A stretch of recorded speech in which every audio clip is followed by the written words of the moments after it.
ಅರೆ ಕಡಿಮೆ ಹಾಕು ಆದ್ರೆ ಅಸಲಿ ಹಾಕು. MDH ಕಾಶ್ಮೀರಿ ಕೆಂಪು ಮೆಣಸಿನ ಪೌಡರ್. ಇನ್ನು ಸರ್ಕಾರದಲ್ಲಿ 63% ಕಮಿಷನ್ ನಡೀತಾ ಇದೆ. ಇದು ಅಶೋಕ್ ಅವರ ಆರೋಪ. ಖುದ್ದು ಉಪಲೋಕಾಯುಕ್ತರೇ ಹೇಳಿಕೆ ಕೊಟ್ಟಿದ್ದಾರೆ. 40 ಅಲ್ಲ 63% ಅಂತ. ಏನಿದ್ರ ಅರ್ಥ? PCM ಪೋಸ್ಟರ್ ಮಾಡಿದಿರಲ್ಲ, ಆ ಪೋಸ್ಟರ್ನ ನಿಮ್ಮ ಮುಖದ ಮೇಲೆ ಅಂಟಿಸ್ಬೇಕು ಅಂದಿದ್ದಾರೆ ಅಶೋಕ್. ಉಪಲೋಕಾಯುಕ್ತರ ಹೇಳಿಕೆಯನ್ನು ಆಧರಿಸಿ ಅಶೋಕ್ ಸರ್ಕಾರದ ವಿರುದ್ಧ ಕಿಡಿಕಾರಿದ್ದಾರೆ.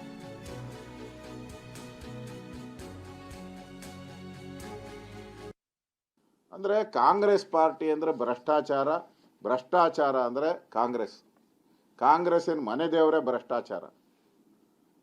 ಬೇರೆಯವ್ರ ಮೇಲೆ ನೀವೆಲ್ಲ ಅದೇನೋ PCM ಅಂತ ಪೋಸ್ಟರ್ ಅಂಟಿಸ್ತಾರಲ್ಲ, ಎಲ್ಲ ರೋಡಲ್ಲಿ ಅಂಟಿಸ್ತಿರಲ್ಲ, ಈಗ ನಿಮ್ಮ ಮಕ್ಕದ ಮೇಲೆ ಅಂಟಿಸ್ಬೇಕು ಪೋಸ್ಟರ್ನ. ಚುನಾವಣೆಗೆ ಮುಂಚೆ 3 ತಿಂಗಳ ಮುಂಚೆ ಎಲ್ಲ ರಸ್ತೆಗಳಲ್ಲಿ PCM ಅಂತ ಅಂಟಿಸ್ತೀರಿ. ಈಗ 40%ಗೆ, ಈಗ 63%ಗೆ. ನಾಚಿಕೆ ಆಗ್ಬೇಕಲ್ಲ ಸಿದ್ದರಾಮಯ್ಯನವ್ರಿಗೆ, ಅವರ ಮಂತ್ರಿಮಂಡಲಕ್ಕೆ. ಒಬ್ಬ ಲೋಕಾಯುಕ್ತ, ಸಿಟ್ಟಿಂಗ್ ಲೋಕಾಯುಕ್ತ, ನಾನು ಹೇಳ್ತಾ ಇರೋದು ಸಿಟ್ಟಿಂಗ್ ಲೋಕಾಯುಕ್ತ, ಉಪಲೋಕಾಯುಕ್ತರು, ಅದು ನ್ಯಾಯಾಧೀಶರಿರುವಂಥ ವೇದಿಕೆಗಳ ಮೇಲೆ ಕರ್ನಾಟಕದಲ್ಲಿರೋ ಭ್ರಷ್ಟಾಚಾರದ ಬಯಲನ್ನು ಮಾಡಿದ್ದಾರೆ. ಭ್ರಷ್ಟಾಚಾರದ ತಾಂಡವ ನೃತ್ಯವನ್ನು ಎಕ್ಸ್ಪ್ಲೈನ್ ಮಾಡಿದ್ದಾರೆ ಅವರು. ಎಲ್ಲೋಗಿ ಇಲಾಖೆ, ಯಾವ ಇಲಾಖೆ ಹೋದರೂ ಇಷ್ಟು ಕೊಡಬೇಕು ಅಂತ. ಮೊನ್ನೆ ರೆವಿನ್ಯೂ ಮಿನಿಸ್ಟ್ರು ಹೋಗಿದ್ರಲ್ಲ, ಯಾವುದೋ ತಹಸೀಲ್ದಾರ್ ಕಚೇರಿಗೆ, ಅಲ್ಲಿ ಅವರೇ ಹೇಳಿದ್ದಾರೆ ಓಪನ್ ಆಗಿ, ಬೋರ್ಡ್ ಹಾಕ್ಬಿಡಪ್ಪ ಎಷ್ಟೆಷ್ಟು ಯಾವುದಕ್ಕೆ ಲಂಚ ಅಂತೇಳಿ. ಅವರೇ ನೇಮಕ ಮಾಡಿದ್ದು, ಅವರೇ ಟ್ರಾನ್ಸ್ಫರ್ ಮಾಡಿದ್ದು, ವಸೂಲಿ ಮಾಡೋದು ಸರ್ಕಾರನೇ. ಯಾವ ಅಧಿಕಾರಿನ ಕೇಳಿ ದುಡ್ಡು ಕೊಡ್ದಿರ ಬರ್ದಿರೋ ಅಧಿಕಾರಿ ಕರ್ನಾಟಕದಲ್ಲಿ ಯಾರು ಇರಕ್ಕೆ ಸಾಧ್ಯನೇ ಇಲ್ಲ. ಇನ್ನು ನ್ಯಾಯಮೂರ್ತಿ ಬಿ ವೀರಪ್ಪನವರು ಹಿಂದೂ ಕೂಡ ಏನೂರು ಜೈಲಿಗೆ ಹೋಗಿರುವಂಥವರು, ಅಲ್ಲಿ ಸರಿಯಾದ ರೀತಿಯಲ್ಲಿ ಆಹಾರ ಕೊಡ್ತಾ ಇದ್ದಾರೋ ಇಲ್ವೋ, ಏನು ಎತ್ತ ಎಲ್ಲದನ್ನೂ ಕೂಡ ಅವರು ಚೆಕ್ ಮಾಡ್ಕೊಂಡು ಬಂದಿರುವಂಥವ್ರು. ಜೊತೆಗೇನು ಅಂತಂದರೆ ಭಾಳ ಡಿಫ್ರೆಂಟ್ ವ್ಯಕ್ತಿತ್ವ, ಅದರಲ್ಲಿ ಯಾವುದೇ ಡೌಟ್ ಇಲ್ಲ. ಏನಾದರೂ ತಪ್ಪುಗಳಾದಂಥ ಸಂದರ್ಭದಲ್ಲಿ ಮುಲಾಜಿಲ್ದೇ ಹೇಳ್ತಾರೆ. ವ್ಯವಸ್ಥೆಯ ಕಿವಿ ಹಿಂಡೋದ್ರಲ್ಲಿ ಅವ್ರದ್ದೊಂದು ದೊಡ್ಡ ಪಾತ್ರ ಇದೆ. ಜೊತೆಗೆ ಏನಾದರೂ ಅಂಕು ಡೊಂಕುಗಳಿದ್ರೆ ಮುಲಾಜಿಲ್ದೇ ತಿದ್ದುವಂಥ ಕೆಲಸ ಮಾಡ್ತಿದ್ದಾರೆ. ಪ್ರಶ್ನೆ ಬೇರೆ. ನಿಜಕ್ಕೂ ಅವ್ರು ಹಂಗೆ ಹೇಳಿರೋಕ್ಕೆ ಸಾಧ್ಯನಾ? ಯಾರನ್ನ ಉದ್ದೇಶಿಸಿ ಹೇಳಿದರು ನ್ಯಾಯಮೂರ್ತಿ ವೀರಪ್ಪನವರು? ಅದನ್ನೇ ಅವ್ರು ಹೇಳ್ತಾರೆ. ನಾನು ಈ 63% ಕಮಿಷನ್ ಅಂತ ನನ್ನ ಹೇಳಿಕೆಯನ್ನು ತಿರುಚಲಾಗಿದೆ, ನಾನು ಹಂಗೆ ಹೇಳೇ ಇಲ್ಲ. ಪುಸ್ತಕ ಬಿಡುಗಡೆ ಸಮಾರಂಭ ಇತ್ತು ಹೈಕೋರ್ಟ್ ಸಭಾಭವನದಲ್ಲಿ. ದೇಶಾದ್ಯಂತ ವ್ಯವಸ್ಥೆ ಹೆಂಗಿದೆ ಅನ್ನೋದ್ರ ಬಗ್ಗೆ ಹೇಳಿದೆ ನಾನು. ಅದನ್ನು ಸಂಪೂರ್ಣ ಕೇಳ್ದೇನೆ ಈ ರೀತಿ ತಿರುಚಿಬಿಟ್ರೆ ಗತಿ ಏನು? ಇದು ನ್ಯಾಯಮೂರ್ತಿಗಳ ಪ್ರಶ್ನೆ.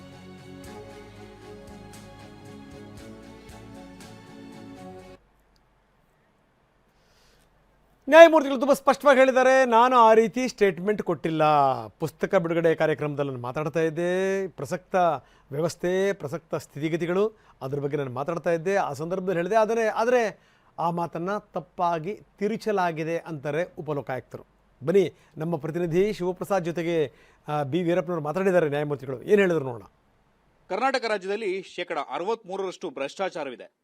ಈ ಒಂದು ಹೇಳಿಕೆಯನ್ನ ಉಪಲೋಕಾಯುಕ್ತ ನ್ಯಾಯಮೂರ್ತಿ ಬಿ ವೀರಪ್ಪರವರು ನೀಡಿದ್ದಾರೆ ಅಂತ ಹೇಳಿ ಮಾಧ್ಯಮಗಳಲ್ಲಿ ವರದಿಯಾಗಿತ್ತು. ಈ ವಿಚಾರಕ್ಕೆ ಸಂಬಂಧಪಟ್ಟಂತೆ ಸ್ಪಷ್ಟೀಕರಣ ನೀಡೋದಕ್ಕೆ ಟಿವಿ ನ್ಯೂಸ್ ಜೊತೆಗೆ ಖುದ್ದು ಉಪಲೋಕಾಯುಕ್ತ ನ್ಯಾಯಮೂರ್ತಿ ಬಿ ವೀರಪ್ಪ ಟಿವಿ ನ್ಯೂಸ್ ಜೊತೆಗಿದ್ದಾರೆ. ಅವ್ರನ್ನೇ ಕೇಳೋಣ ಬನ್ನಿ.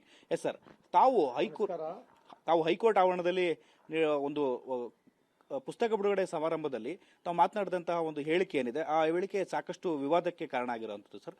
ಆಕ್ಚುಲಿ ಏನು ಹೇಳಿದ್ರಿ, ಏನು ಮಾತನಾಡಿದ್ರಿ ಸರ್ ಅಲ್ಲಿ? ನೋಡಿ, ಆ ಬುಕ್ ರಿಲೀಸ್ ಮಾಡಬೇಕಾದ್ರೆ ಇದನ್ನು ನಾನು ಹೇಳಿದ್ದೀನಿ, ನಮ್ಮ 4 ಅಂಗಗಳು ಬಲಹೀನವಾಗಿಬಿಟ್ಟಿದೆ. ಆದರೂ ಸಹ ಒಂದೊಂದು ಸಲ ಅಕೇಶನ್ಗೆ ಪತ್ರಿಕಾರಂಗ ಮತ್ತು ಜುಡಿಷರಿ ರೈಸ್ ದ ಅಕೇಶನ್ ಆಗಿ ಸಮಾಜನ ಸರಿ ಮಾಡೋಕ್ಕೆ ಕಷ್ಟಪಡ್ತಾ ಇದೆ ಅಂತ ಹೇಳಿ ಅಲ್ಲಿರೋ ವಕೀಲಗಳಿಗೆಲ್ಲ ಈ ದೇಶ ಭ್ರಷ್ಟಾಚಾರದಲ್ಲಿ ಮುಳುಗೋಗಿದೆ, ಇಂಡಿಯಾ 96ನೇ ಸ್ಥಾನದಲ್ಲಿದೆ 180 ಕಂಟ್ರಿಗಳಲ್ಲಿ, ಕರ್ನಾಟಕ 5ನೇ ಸ್ಥಾನದಲ್ಲಿದೆ ಅಂತ ಹೇಳಿ, ಅದು base on the survey report ನಾನು ಹೇಳಿರೋದು. It's not my statement. Kerala ಲೀಸ್ಟಲ್ಲಿದೆ, ಟಾಪು ರಾಜಸ್ಥಾನ, ನಾವು 63ನೇ ಸ್ಥಾನದಲ್ಲಿದ್ದೀವಿ ಅಂತ ಹೇಳಿದ್ದೀನಿ. I never use word against any government. ಇದನ್ನು ಬಿಟ್ಟು ನಮ್ಮ ಮಾಧ್ಯಮ ಮಿತ್ರರು ಪ್ರಜಾವಾಣಿ ನಮ್ಮ ಸ್ನೇಹಿತ ಅವನು ಷಣ್ಮುಖಪ್ಪ ಅಂತ ಅವನು ಯಾಕೆ ಒಂದೇ ಒಂದು ವರ್ಡ್ ಯೂಸ್ ಮಾಡಿದ್ರೆ ಅರ್ಥ ಆಗಲಿಲ್ಲ. 63% ಅಂತ ಹೇಳಿದ ಅಷ್ಟು ಯೂಸ್ ಮಾಡಿದ್ದಾನೆ. ಅದು ಅಕ್ಷಮ ಅಪರಾಧ. ನಾನು ಕ್ಲಾರಿಫೈ ಮಾಡ್ತಾ ಇದ್ದೀನಿ ನಿಮ್ಮ ಮುಖಾಂತರ. ನಾನು ಹೇಳಿದ್ದು not to any government. Central state government ಇಂಡಿಯಾದಲ್ಲಿ ಭಾರತ 96ನೇ ಸ್ಥಾನದಲ್ಲಿದೆ 180 ಕಂಟ್ರಿಗಳಲ್ಲಿ. ಇದು ಇಂಡಿಯಾ ಕರಪ್ಷನ್ ಸರ್ವೆ 2019 ಅದ್ರ ಪ್ರಕಾರ ನಾವು ಕೊಟ್ಟಿರೋ statement. Is not my statement. ನಿಮ್ಮ ಭಾಷಣದಲ್ಲಿ ಕರ್ನಾಟಕ ಸರ್ಕಾರವನ್ನ ಟಾರ್ಗೆಟ್ ಮಾಡಿ ಹೇಳಿಲ್ಲ, ಆದ್ರೂ ಕೂಡ ವಿಪಕ್ಷಗಳು ಇದನ್ನ ಒಂದು ಅಸ್ತ್ರವಾಗಿ ಬಳಕೆ ಮಾಡ್ಕೊಳ್ತಾರೆ. ನಾವು ಸರ್ಕಾರ ಅಂತ ಎಲ್ಲೂ ಯಾವ ಸರ್ಕಾರ ಹೇಳಿಲ್ಲ. ನಮ್ಮ ದೇಶ ನಮ್ಮ ರಾಜ್ಯ ಅಂತ ಹೇಳಿದ್ ಬಿಟ್ರೆ ಯಾವ ಸರ್ಕಾರ ಹೇಳಿಲ್ಲ. ಅದನ್ನ ಎಲ್ಲೋ ಒಂದು ಕಡೆ ನಮ್ಮ ನಾಯಕರುಗಳು ಅದನ್ನು ಸರಿಯಾಗಿ ಅರ್ಥ ಮಾಡ್ಕೊಳ್ದೇನೆ ಅವರವರ ಸ್ವಾರ್ಥಕ್ಕೋಸ್ಕರ ರಾಜಕಾರಣಕ್ಕೋಸ್ಕರ ಇದನ್ನು ಮಿಸ್ಯೂಸ್ ಮಾಡ್ಕೋಬಾರ್ದು. ಅವ್ರಿಗೂ ನಾನು ಮನವಿ ಮಾಡ್ತಾ ಇದ್ದೀನಿ. ಮತ್ತೊಂದು ಪ್ರಮುಖವಾಗಿ ಏನಂದ್ರೆ ಸರ್, ಉಪಲೋಕಾಯುಕ್ತರೇ ರಾಜ್ಯ ಸರ್ಕಾರಕ್ಕೆ ಸರ್ಟಿಫಿಕೇಟ್ ಅನ್ನ ಕೊಟ್ಟಿದ್ದಾರೆ. 63% ಭ್ರಷ್ಟಾಚಾರ ಇದೆ ಅಂತ ಹೇಳಿ, ಅಂದ್ರೆ ಅಮೂಲಾಗ್ರವಾಗಿ ಇಡೀ ಭಾರತದಾದ್ಯಂತ ಭ್ರಷ್ಟಾಚಾರ ಸಾಮಾಜಿಕ ಪಿಡುಗಾಗಿ ಕಾಡ್ತಿದೆ ಅನ್ನೋ ಹಂಗಲ್ಲ ನೀವು ಹೇಳಿರುವಂತದ್ದು. ನಾನು ಕೊಟ್ಟಿಲ್ಲ certificate given India corruption survey 2019. ಬರೀ ಕರ್ನಾಟಕಕ್ಕಲ್ಲ, ಎಂಟೈರ್ ಇಂಡಿಯಾಗೆ ಯಾರ್ಯಾರು ಸ್ಟೇಟಲ್ಲಿ ಎಷ್ಟು ಪರ್ಸೆಂಟೇಜ್ ಅಂತ ಅವರೇ ಕೊಟ್ಟಿದ್ದಾರೆ. ಕರಪ್ಷನ್ ಇಂಡೆಕ್ಸ್ ಅಂತ ಹೇಳ್ಬಿಟ್ಟು ದಯವಿಟ್ಟು ಅವರು ಯಾರು ಅದನ್ನು ಸರ್ಟಿಫಿಕೇಟ್ ಕೊಟ್ಟ ಅಂತ ಹೇಳಿದವರು ದಯವಿಟ್ಟು ಇದನ್ನು ತರಿಸಿ ನೋಡ್ಕೋಬೇಕು. ಅವರು ನಾನು ಅಡ್ವೊಕೇಟ್ಸ್ನ ಉರ್ದುಂಸಕ್ಕೋಸ್ಕರ ನಾನು ಹೇಳಿದ್ರೆ ಅದನ್ನು ಮಿಸ್ಇಂಟರ್ಪ್ರಿಟ್ ಮಾಡಿ they are taking their own advantage each personal leaders, political leaders. ಇದಿಷ್ಟು ಕೂಡ ಉಪಲೋಕಾಯುಕ್ತ ನ್ಯಾಯಮೂರ್ತಿ ಬಿ ವೀರಪ್ಪ ಅವರು ಹೇಳ್ತಿರ್ತಕ್ಕಂಥ ಮತ್ತು ಕ್ಯಾಮರಾಮನ್ ಮಾಂತೇಶ್ ಜೊತೆ ಶಿವಪ್ರಸಾದ್, TV9 ಬೆಂಗಳೂರು.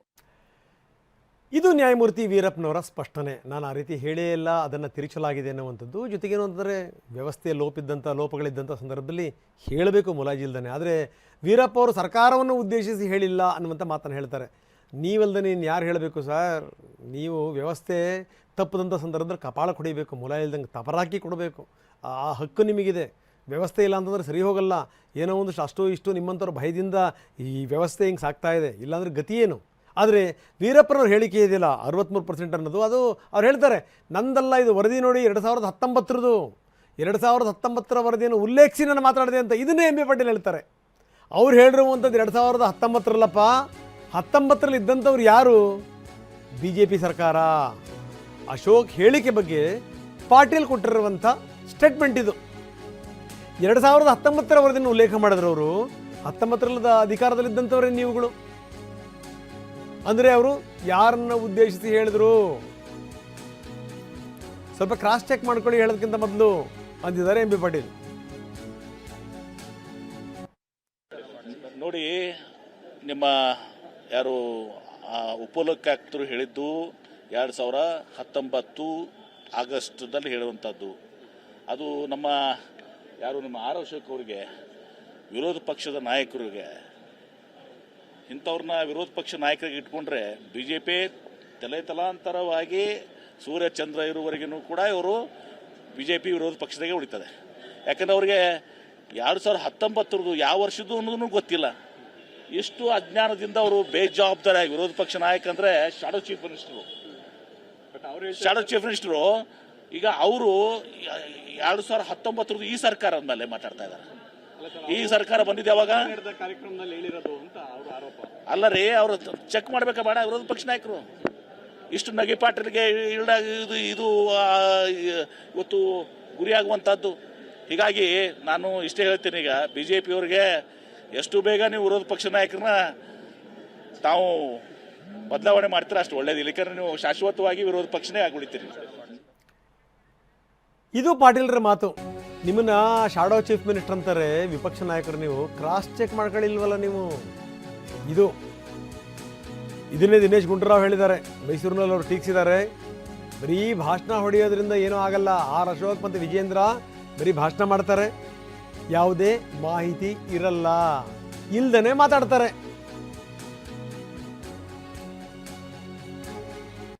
ನೋಡಿ, ನಿನ್ನೆ ಅಶೋಕ್ ಅವರು ಮತ್ತು ವಿಜೇಂದ್ರ ಅವರು ಹೇಳಿದ್ದಾರೆ, ಅದ್ಯಾರೋ 63% ಭ್ರಷ್ಟಾಚಾರ ಇದೆ ಅಂತ ಹೇಳಿದ್ರು ನಮ್ಮ ಮೇಲೆ ಹೇಳಿದ್ರಲ್ಲ, ಅದು ಅವ್ರ ಸರ್ಕಾರದ ಅವಧಿಯಲ್ಲಿ ಆಗಿರುವಂಥ ಸರ್ವೆಯಲ್ಲಿ ಉಪಲೋಕಾಯುಕ್ತ ಹೇಳಿರುವಂಥದ್ದು. ಅವ್ರ ಸರ್ಕಾರದಲ್ಲಿ ಇದ್ದಂಥ ಸಂದರ್ಭದಲ್ಲಿ ಇದ್ದಂಥ ಒಂದು ಭ್ರಷ್ಟಾಚಾರ, ಆಯಿತಾ? ಅದನ್ನು ನಮ್ಮ ಮೇಲೆ ಹೇಳ್ತಾ ಇದ್ದಾರೆ. ಅವ್ರಿಗೆ ಅಷ್ಟು ಕೂಡ ಮಾಹಿತಿ ಗೊತ್ತಿಲ್ಲ. ಕೊರತೆ ಇದೆ.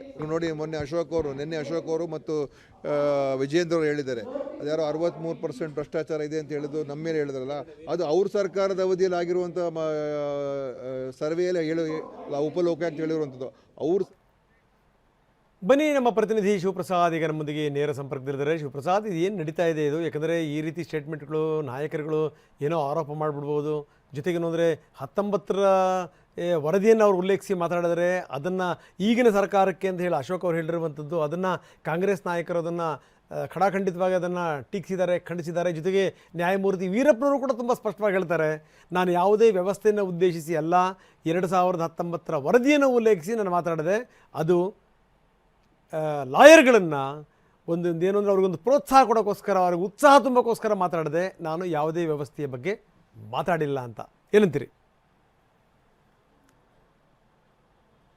ರಂಗನಾಥ್, TV9ಗೆ ಸ್ಪಷ್ಟವಾಗಿ ಹೇಳಿಕೆಯನ್ನು ನೀಡಿರ್ತಕ್ಕಂಥದ್ದು ಬಿ ವೀರಪ್ಪನವರು, ಉಪಲೋಕಾಯುಕ್ತ ಈ ನ್ಯಾಯಮೂರ್ತಿಗಳಿದ್ದಾರೆ. ಇವರು ಕಳೆದ 2 ದಿನಗಳಿಂದ ಅಂದರೆ ಬುಧವಾರ ನಡೆದಂಥ ಹೈಕೋರ್ಟ್ ಆವರಣದಲ್ಲಿನ ಪುಸ್ತಕ ಬಿಡುಗಡೆ ಕಾರ್ಯಕ್ರಮದಲ್ಲಿ ಭಾಷಣ ಮಾಡುವಂಥ ವೇಳೆಯಲ್ಲಿ ಅಲ್ಲಿರ್ತಕ್ಕಂಥ ವಕೀಲರನ್ನೆಲ್ಲರೂ ಕೂಡ ಉದ್ದೇಶಿಸಿ ಮಾತನಾಡಿರ್ತಕ್ಕಂಥದ್ದು ಹೇಳಿಕೆ. ಪ್ರಮುಖವಾಗಿ ಕೇವಲ ಕರ್ನಾಟಕವನ್ನ ಟಾರ್ಗೆಟ್ ಮಾಡಿ ನಾನು ಕರ್ನಾಟಕದಲ್ಲಿ 63% ಭ್ರಷ್ಟಾಚಾರ ಇದೆ ಅಂತ ಹೇಳಿಲ್ಲ, ಒಟ್ಟಾರೆಯಾಗಿ ಒಂದು ಸರ್ವೆಯನ್ನು ಆಧರಿಸಿ, ಇಂಡಿಯಾದ ಸರ್ವೆಯನ್ನು ಆಧರಿಸಿ 2019ರಲ್ಲಿ ನಡೆದಿರ್ತಕ್ಕಂಥ ಸರ್ವೆ ಅದು, ಆ ಸರ್ವೆಗೆ ಸಂಬಂಧಪಟ್ಟಂತೆ ಅದರಲ್ಲಿನ ಅಂಕಿಅಂಶಗಳನ್ನು ಉದ್ದೇಶಿಸಿ ಇಡೀ ಭಾರತದಾದ್ಯಂತ ಯಾವ್ಯಾವ ರಾಜ್ಯಗಳಲ್ಲಿ ಎಷ್ಟರ ಮಟ್ಟಿಗೆ ಕರಪ್ಷನ್ ಇದೆ ಅನ್ನೋದ್ರ ಕುರಿತಾಗಿ ಹೇಳಿರ್ತಕ್ಕಂಥದ್ದು. ಈ ಕರಪ್ಷನ್ ಅನ್ನು ತೊಲಗಿಸಬೇಕು ಅಂದ್ರೆ ಎಲ್ಲರೂ ಕೂಡ ಒಟ್ಟಾಗಿ ಶ್ರಮಿಸಬೇಕಿದೆ. ಕರಪ್ಷನ್ ಅನ್ನೋದು ಈಗಿಂದ ಶುರುವಾಗಿದ್ದಲ್ಲ, ಇದಕ್ಕೆ 89 ವರ್ಷಗಳ ಇತಿಹಾಸ ಇದೆ.